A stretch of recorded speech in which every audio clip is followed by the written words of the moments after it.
মধুর আজান শুনে মোর প্রাণ টানে না মসজিদের দিকে।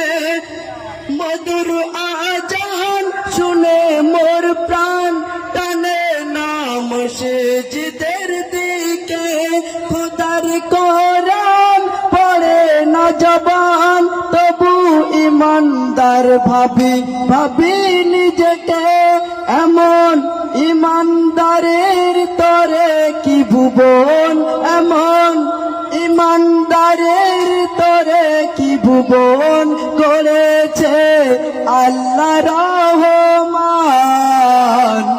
ভেবে দেখো ও মুসলমান, কোথায় আজকে মোদের ঈমান। ভেবে দেখো ও মুসলমান, কোথায় আজকে